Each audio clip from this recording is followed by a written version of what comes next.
With the college football playoff race heating up, Week 12 didn't disappoint. BYU dropped a game at home. Will this cause the Big 12 to miss the bracket completely?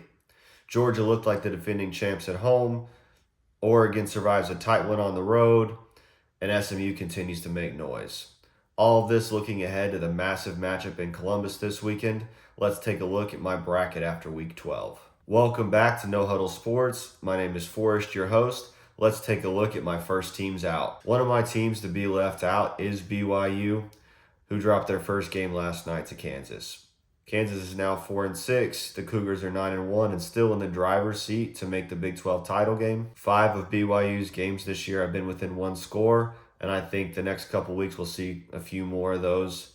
I really expect a tight one against Arizona State, who had Kansas State this past weekend. But I think BYU will win out their last two games and play Colorado in the Big 12 title game. And then I have Colorado go ahead and beating BYU, handing them their second loss of the year and making BYU miss the playoffs. Another team to be left out for me will be Miami. They're coming off a bye and a loss to Georgia Tech, looking to finish the year strong against Wake Forest and Syracuse. I think Miami will win both of these games and end up playing SMU in the ACC championship game, but I have SMU winning a tight one and securing that automatic bid from the ACC. And I think there will be one SEC team left out, and as of right now, I have that team being Ole Miss. I'm not saying it's impossible that Tennessee, Alabama, or Georgia can mess up down the stretch with those two losses, but out of all of those two-loss teams, I think Ole Miss losses, in my opinion, sit right now as the worst. The LSU loss really hasn't aged well, with LSU kind of falling off towards the end of the year. They're not even ranked anymore.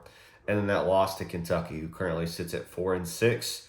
If you look at the other losses for those two-loss teams, I think that these two just kind of are the worst, and the playoff committee will treat them as such and put them right on the edge and have them out of the playoff this year. Now let's go ahead and go through my bracket. I will be going in seed order and then having where I think they'll be ranked to end the year. So just kind of keep that in mind as we go through. For my 12 seed, ranked 12, I have Colorado, who to finish the year have a game against Kansas and Oklahoma State. The Kansas game will be a close one. I think Vegas thinks so too, with a 2.5-point spread. I think the Jayhawks really kind of figured things out to kind of end the year. They've really been trending upward. But I don't expect Colorado to be caught napping like BYU. I expect them to go ahead and win this one and then win against Oklahoma State, securing their spot in the Big 12 title game and then beating BYU and earning themselves a playoff spot as the Big 12 champion. In my 11th seed, I have Tennessee. I do have them ranked 9th to finish the year, but due to automatic bids and head-to-heads and things like that, I have them falling into this 11 seed. They will need to finish the year strong against UTEP and Vandy. They're favored in both of these. I don't really see them dropping one of them, so I think they'll finish the year at 10-2. In my 10 seed, I have Georgia, going from the first team out last week to one of the teams that is securely in the playoff bracket this week. They will be ranked 8. In my bracket. I have them just ahead of the Volunteers because of their head-to-head, and I also have them behind Alabama due to their head-to-head. I expect them to play well against Massachusetts and Georgia Tech to finish the year. One thing to keep an eye on is that Georgia Tech game. Georgia Tech has had 2 upsets this year against Florida State and Miami. So that'll be one to watch, see if they can shake things up one more time. In the 9 spot, I have Penn State. They will be ranked 7. They've got 2 games left this year against Minnesota and Maryland. I have them winning both of those and finishing the year with just the 1 loss to Ohio State. I think it could really be a coin toss between Penn State and Indiana. I think they'll both have a loss to Ohio State. More on that to come later this week. But I think Indiana has just looked better personally. So I'm going to seed Indiana ahead of Penn State. That's why Penn State falls into this 9 spot. In the 8 seed, ranked 6, I have the Indiana Hoosiers. I think they're going to end up losing this week, coming up to Ohio State. More to come on that. But I think they'll finish the year with just the 1 loss, finishing strong against Purdue. and then finish the year at 10-1. In the 7th seed, I have Alabama. I think they'll be ranked 5 to finish the year. They're going to go on the road and beat Oklahoma. And then I think they'll finish really strong against Auburn in the Iron Bowl at home. It's just my gut, not 100% how it'll all shake out. I just feel like Alabama will end up playing in the SEC championship game, who I also have Texas going. And I have them losing to Texas in the SEC championship game, which will make them the SEC runner-up. And I have them seeded here accordingly. In the 6th seed, ranked 4, I have Notre Dame Fighting Irish. With just one more test on the season, playing Army coming up, I think they'll be able to handle that one and finish the year at 11-1. I think Notre Dame will fall here at 6 just because of how the playoff is structured. They can't get an automatic bid because they're independent. I think the Big 10 runner-up will end up being ranked ahead of them, and so then seated ahead of them, so I like them here at this 6th spot. I also have them ahead of the SEC runner-up, because Notre Dame will only have 1 loss on the year, and the SEC runner-up most likely will have 3 losses, with most of the teams having 2 losses already. In the 5 seed, ranked 3, I have Ohio State.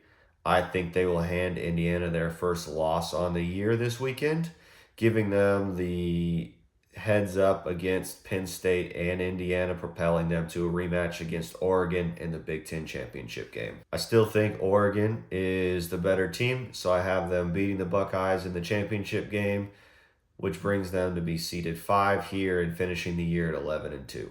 In the 4 seed, ranked 11, I have the SMU Mustangs.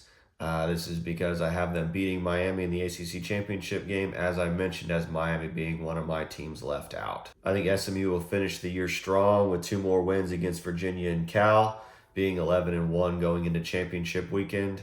And then I think they will beat Miami in the championship game and secure the automatic bid and this number 4 seed for the ACC. In the 3 seed, ranked 10, I have Boise State. Currently at 9-1, I like their chances to win out against Wyoming and Oregon State and to play for the Mountain West Championship. Looks like right now they'll be playing Colorado State. I expect them to lean on Ashton Jentney as they have all year, secure that Mountain West Championship, and earn themselves as number 3 seed as one of the top 5 ranked conference champions. In the 2 seed, ranked 2, I have Texas, with just their 1 loss on the year being to Georgia.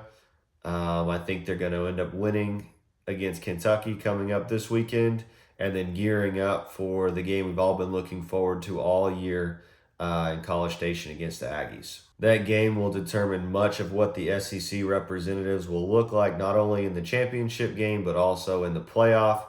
I think the Longhorns will have enough in order to go into College Station and secure the victory and get themselves into the SEC championship game. With that victory, they'll finish the year at 11-1. I have them playing Alabama in the SEC championship game, winning that one and securing the number 2 seed in the automatic bid from the SEC. And in the number 1 seed, ranked number 1, I have the Oregon Ducks, who survived a tight one in Madison this weekend. Barring anything crazy in their rivalry game against Washington to end the year, I see Oregon finishing the season at 12-0 and playing Ohio State in the rematch in the Big Ten championship game. I have Ohio State falling to the Ducks again for the 2nd time this year, with that Oregon securing the number 1 spot and the number 1 overall seed in this year's 12-team bracket. Let me know what you think I got right, what I got wrong. I've been absolutely entertained this entire college football season, and I can't wait to see how it finishes up. Thanks for tuning in, and I look forward to seeing you in the next one.